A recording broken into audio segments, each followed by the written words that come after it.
حضرت سفیان ثوری رحمت اللہ علیہ گورنر بنے. مدینہ طیبہ سے کچھ لوگ گئے, واپسی پہ پتہ چلا کہ یہ شام کے گورنر ہے, آؤ ذرا چلتے ہیں, سلام کلام بھی کر لیں گے, ایک اچھا وقت گزرے ان کے ساتھ, دو چار لقمے بھی کھا لیں گے. ملاقات کی, گئے, بڑے خوش ہوئے, مدینہ طیبہ میں اکٹھے رہتے تھے. آج ابو ذر غفاری کو رب تعالیٰ کریم نے شام کا گورنر بنا دیا. ایک دوسرے کو کونی مارنے لگے کہ آج تو پیٹ بھر کے کھانا مل جائے گا, گورنر ہاؤس میں کھانا کھائیں گے. تھوڑی دیر کے بعد خشک روٹی آئی اور ساتھ ایک گلاس پانی آیا,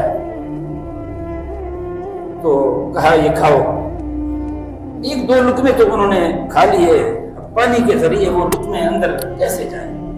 اس میں ایک بولا, وہ کہنے لگا کہ کاش اگر اس میں تھوڑا نمک ہوتا, نمک اگر ہوتا تو اس میں لذت میں اضافہ ہو جاتا. آپ چپکے سے اٹھے اور آپ کے پاس ایک کوزہ پڑا تھا جو مدینہ طیبہ سے لے کر آئے تھے. ایک بندے کو کوزہ دیا اور کہا جاؤ اس کو دکاندار کے پاس گروی رکھ کے آؤ, ان سے نمک خرید کر لے آؤ. کوزہ گروی رکھوایا, نمک لے کر آئے, سامنے رکھا. لقمہ کھانے کے بعد کہنے لگے کیا لذت ہے,